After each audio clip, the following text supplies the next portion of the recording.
Okay, we begin the lecture on the Sixth Patriarch Platform Sutra. We finished last time on page 14 of chapter 7. Page 14 of chapter 7. That means 7.3. Yeah.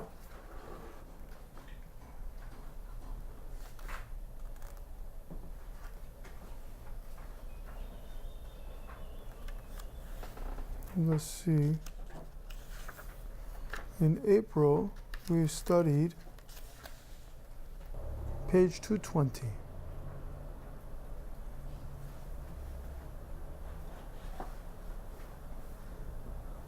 So we finished that time. The previous, we went over the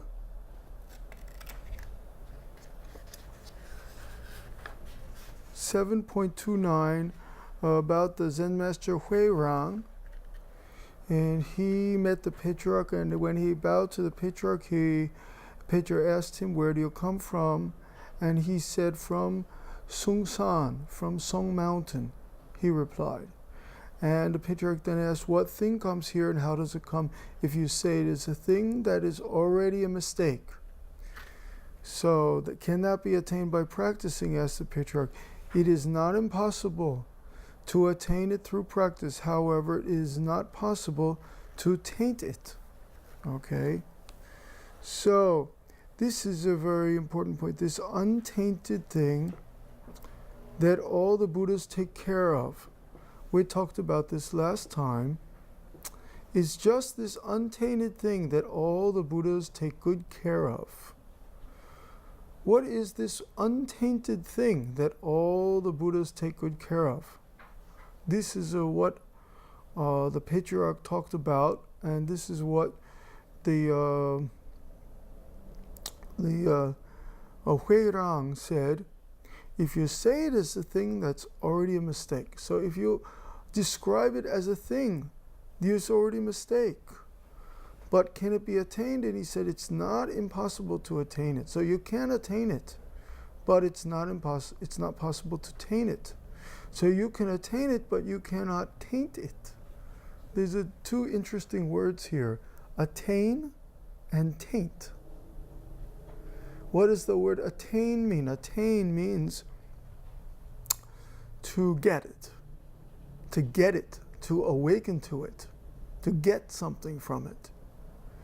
But the second word here is similar, but is it to taint? Does anybody know what the word taint means? Taint means to make something impure, to make it dirty, to taint it. So he's saying it's not impossible to attain it through practice. So you can attain it. It is possible to attain it, but it's not possible to taint it. This is a very interesting point. So you can attain it, but you cannot change it. You cannot make it dirty. You cannot make it pure. You cannot change it. It is not even a thing. So how can you taint it? So then the patriarch said, it's just this untainted thing that all Buddhists take good care of. Of course, it's very difficult to talk about this. As it is for you, so it is for me. The Indian patriarch Prajnatara predicted that from among your disciples, one will be like a horse who will trample and kill all the people of this world. And so we talked about that last time already. This was a prediction that in the future, that Nanye Mountain, the school, Nanye Mountain, the teacher known as Nanye Sansa, he would produce the great Zen master Majo. This was a prediction. He would produce the Zen master Majo, would come from his school. So that's why it said, the horse will trample and kill all the people of this world. And the Huirang, he stayed and attended on the patriarch for 15 years. So you can see in those days people were not so much in a hurry. Once he learned from his teacher, he stayed with his teacher another 15 years. He didn't leave right away. Oh, thank you for your teaching. Bye-bye. See you. He didn't just do that. He learned from his teacher, and for 15 years he attended on him. He was his attendant, meaning when the teacher was thirsty, he brought him something to drink. When the teacher was tired, he prepared his bed. All the things, he took care of him. He followed him for 15 years. This is a kind of devotion that people had in this time. And during this time, his attainment grew deeper. He got more enlightened during the time when he stayed with his teacher, and he attended on him. And afterwards, he established a Zen school on Nanyu Mountain and spread the teaching widely. Upon his death, the posthumous title Zen Master Da Wei was conferred on him by imperial edict. Now, this name Da Wei means great wisdom. Later, much later, there was another Zen master called Da Wei. In the Korean, we say Daehae Snim. But this was not Daehae Snim. This was, the name originally was the Huirang or Nanye Sonsa.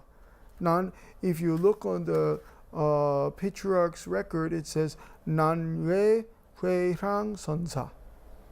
That's because his original name is Huirang. Later, he was named after the mountain where he stayed.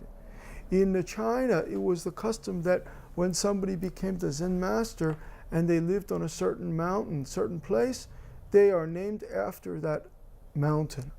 So if somebody, for example, lived at Heiansa, Kaya Mountain, they would be called Kaya Songchol.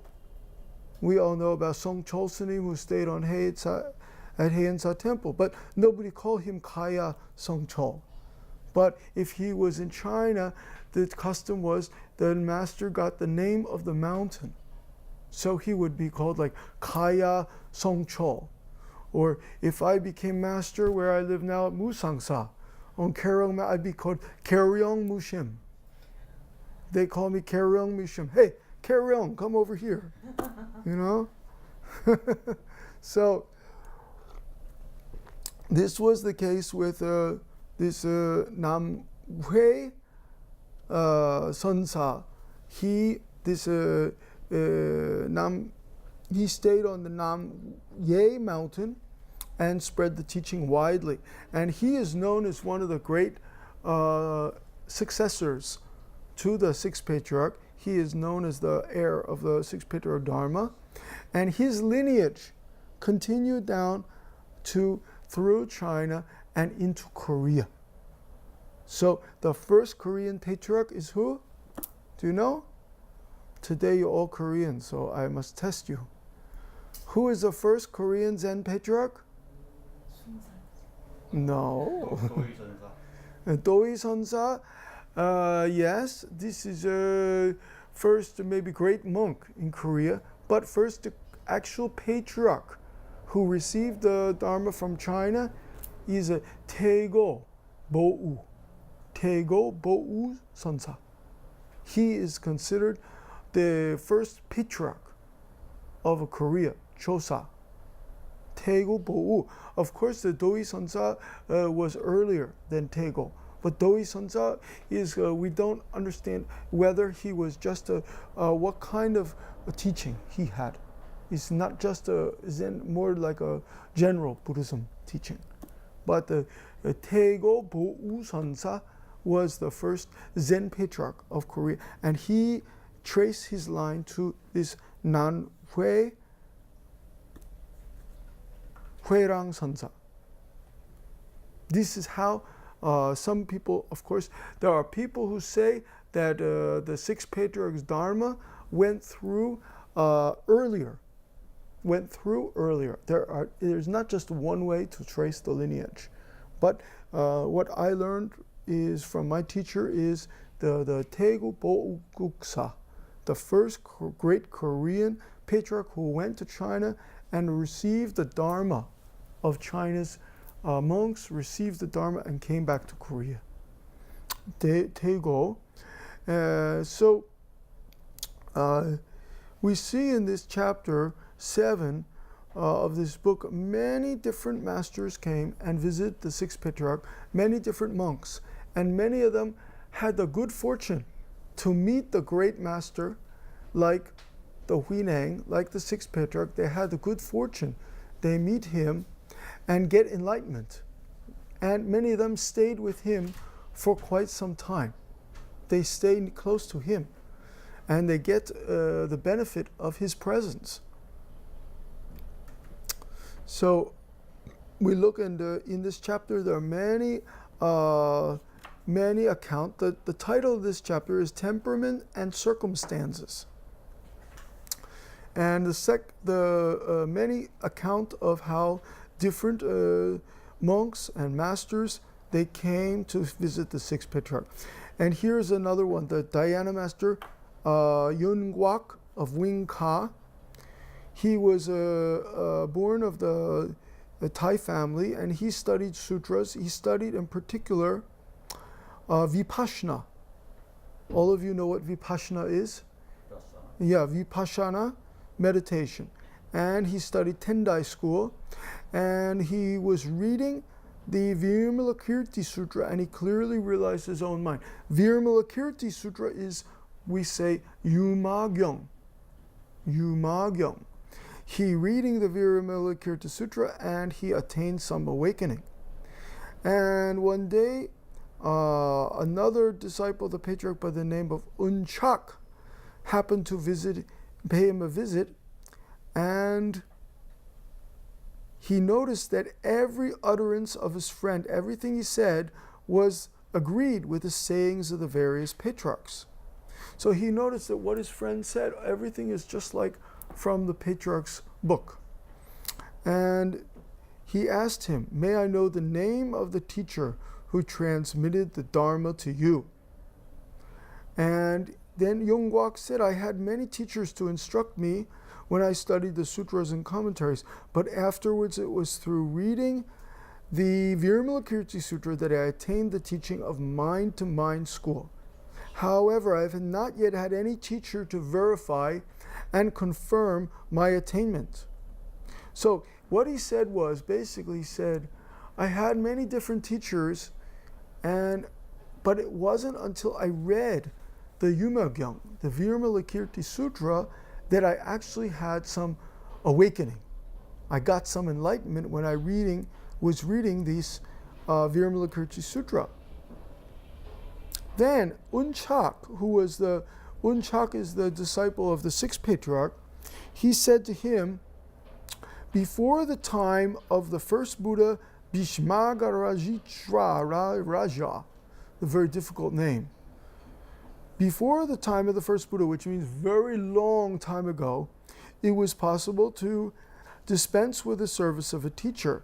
But since that time, he who attains enlightenment without the aid and confirmation of a teacher is a natural heretic.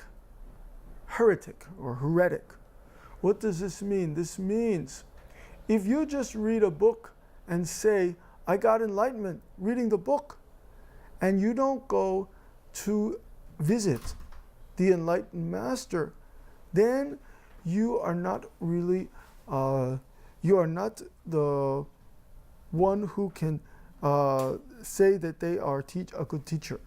Because it's important, since a long time ago, that the one who attains enlightenment and without the aid of a teacher is that they go and that they have their attainment confirmed. That somebody check that their attainment is valid, that it's a genuine attainment, that it's not just the kind of imagination. So this is a very important point. All of you should really remember this point. I think this is probably the most important thing I ever talk about in the library lecture. That if we think we got enlightenment, whether we read a book or whether we are watching something on the television or weather, we take just a walking in the mountain. If we think we got enlightenment, we should first have it checked. We should first meet the master and have it confirmed before we go around saying to people, I got enlightenment. Before we do that, we should have it confirmed by the master. So a natural heretic, would you know what a heretic is? What's a heretic? It's kind of a complicated word, but in my understanding, someone just has some peculiar and not some of the authentic understanding of some kind of religious service or. Yes, okay. It means somebody who said they are naturally talented. It's like somebody said, I grew up, when I was a child, I saw God, and I have already experienced the holiness. When you hear this, how do you feel? You're good. You feel good? Many people follow this kind of natural heretic, but we say in Buddhism, this is dangerous. Don't follow the natural heretic, because the natural heretic sometimes cannot distinguish between what is a real experience and what is imaginary experience. Okay? Understand? So the natural heretics sometimes imagine that they get enlightenment, but they cannot understand what is a true enlightenment until they are confirmed by another person. This is why it's important somebody else confirm for you your experience. This is a very basic but very important point. And this is why in the meditation practice, the meditation school, the teacher is very important. The master is more important than anything. If you have a beautiful temple, you have a beautiful place, and you have many good friends, if you don't have a good master, then it's very difficult to find the way of correct meditation. It's easy to get lost because people tend to pat themselves on the back. Oh, you're doing good job. Oh, you're doing well. Like that, you know? Pat yourself on the back. Oh, you're doing fine. You got enlightenment. Yeah, it's wonderful. But how can you really know objectively? How do you know objectively if somebody really attained? Objective is very important. We say in science, we must be objective, not subjective. So this is why, since a long time ago, really great teacher or really great master, they don't say to their student, only study with me, and you'll get enlightened, you'll become wonderful. This is not so good. Better, the really great masters say, after you study with me, go visit other teacher, go visit other master, confirm your attainment. Really make sure. The really good teacher said, now you finish study with me, go to study with other master. Go, or at least have the chance to talk to other masters. Then you'll become really great man or great woman, for that matter. This is a very important point. And this is what the Unchak was saying to the monk Yon Guak. He said that if you don't have confirmation, you are a natural heretic. Then Yon Guak, he's very humble. And he said, will you, sir, kindly confirm my attainment? Here on page 221. Will you kindly confirm my attainment? On the bottom of page 221. And the